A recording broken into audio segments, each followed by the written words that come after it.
10 pataka. Ano?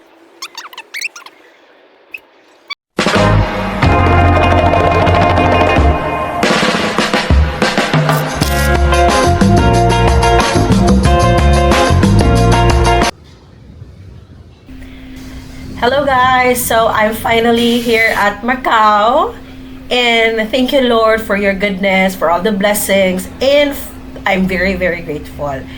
It's my third country to visit.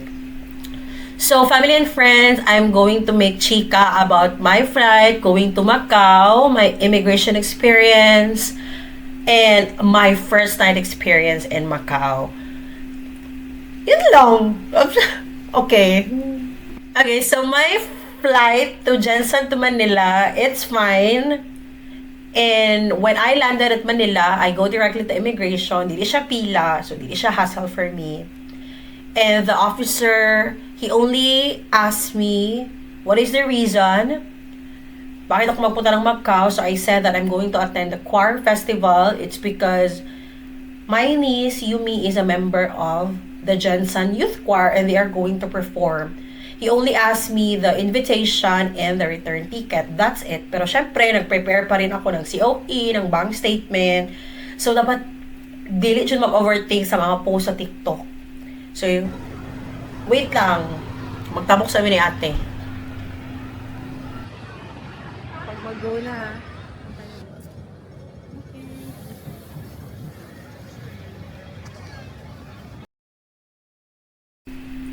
So, finally, nag-abot ako Macau. I'm very excited and because kay malamig.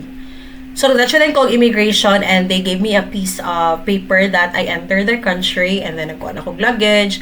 And after that, syempre, nag-taxi na ako. Gipakita na ako sa driver ang location kung asa ako ang hotel. Syempre ako, sa excited na ako, na-amaze ko sa view, nag-video-video. Nikalit ba nung abri ang door sa taxi. And he told me, go. Blah. Syempre, nagbabada yun ko pagtanaw ako sa hotel mali. And I paid 100 pataka. Syempre, 100 pataka, i-convert na ninyo. Abot ang mga 700 akong taxi, diba? Tapos, nigamit po siya ko free data sa Macau na hurot pa dyan. So, nangita pa kong pin para ipaslak ang eSIM sa ko ang phone. And, so yun na. Nag-share na si ate og location. Layo pa kaayo ko. So, kailangan ako buhaton. Magsakay na po ko og taxi. Pero wait lang, lami ang hectare ng mong kaon sa Senado Square. And it's only, it's 10 pataka. So, it's around 70, I think. Basta yun na yun. So, yun na, ang taxi. Sakay na po ko, another taxi na po yung nag-share location ako sa kong ate. Tapos, na-truck, magbaba na daw ko, nag-abi naman ang door, asa na po ko, magbaktas na dyan ko, ani. So, may na lang, pagbaba na ko, lang siya walk, tama na daw tiyang, tudloan ako niya kung asa ko magnaog. So, pagbaktas na ko, may na lang dyan, nakita na ako ang hotel, ako ang ate. And I paid around 50 pataka. So, nag-abot wala pa ako nakakaon, nag-abot og libo ako ang gasto sa taxi. Diba? Dami na experience. Pero it's fine, kinakabot ko hotel and... So guys, thank you so much for watching and for listening to my chika.